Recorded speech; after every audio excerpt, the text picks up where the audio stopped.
አርግዣለሁ አብርሽ። ለዛ ነው የዛን ሁሉ ሰዓት የጠፋሁት። ለዛ ነው ብቻዬን ነገሮችን ለማጋፈጥ የሞከርኩት። ከቤተሰቦች ጋር ያለውን መልስ ምን እንደሆነ አላውቅም። ያንተን መልስ ምን እንደሆነ አላውቅም። ይሄ ነገር ትፈልገዋለህ አትፈልገውም ወይ የሚለውን ነገርም አላውቅም። አርግዣለሁ አብርሽ። የምሬን ነው። የምርሽ ነው? አዎ አቤል፣ የምሬን ነው አብርሽ። በእናትህ እንዳሸሸኝ በእግዚአብሔር እንድትርቀኝ አልፈልግም። ግን ደግሞ አላውቅም ያንተ ፍላጎት ይሁን አይሁን አላውቅም። ቤተሰቦች ይሄን ነገር ይቀበሉታል ወይ አይቀበሉትም አላውቅም። ምናልባት ጥሩ ሁኔታ ላይ ላትሆን ትችላለህ አላውቅም። ግን ደግሞ በእናትህ አትራቀኝ፣ አትሸሸኝ። ቢያንስ መቼ ነው ይሄን ነገር ያወቅሽው? በቃ ስልክ ማንሳት ያቆምኩ ቀን ጀምሮ ነው ይሄን ነገር ያወቅኩት።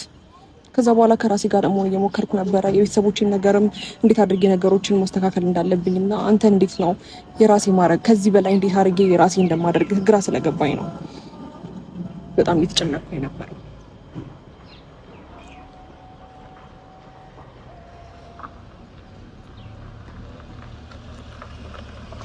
እሺ መሸሹን አማራጭ ነው አይደል?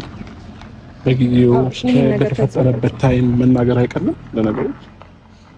አዎ ግን ይሄ ጉዳይ አንቺ ብቻ አይደለም አይደል? እኔ ላይ መፍረድ አትችልም አብርሽ። አንደኛ እንድትሸሸኝ አልፈልግም፣ በቃ እንድትርቀኝ አልፈልግም። እኔ አንድ ቀን ስልክ ሳታነሳለኝ ስትቀር ምን አይነት ስሜት ውስጥ እንደምሰማኝ አውቃለሁ ራሴን። ገባ? ይሄን ነገር ደግሞ አሁን አንተ ትፈልገዋለህ ወይስ አትፈልገውም? ምን አይነት ሁኔታ ውስጥ እንዳለህ ምን ያላቅም። ገባ እኮ ይሄ እንደዚህ አይነት ነገሮች እኮ ሲፈጠሩ ብቻሽ አይደለም አይደል እንትን የፈጠርሽው። ስለዚህ እነዚህ አይነት ነገሮችን ከኔ ጋር ነው ባወቅሽ ታይም ነው ወዲያውኑ እንትን ማለት ማሳወቅ የነበረብሽ። ገባሽ? የሁሉ ቀን መጥፋት እኔ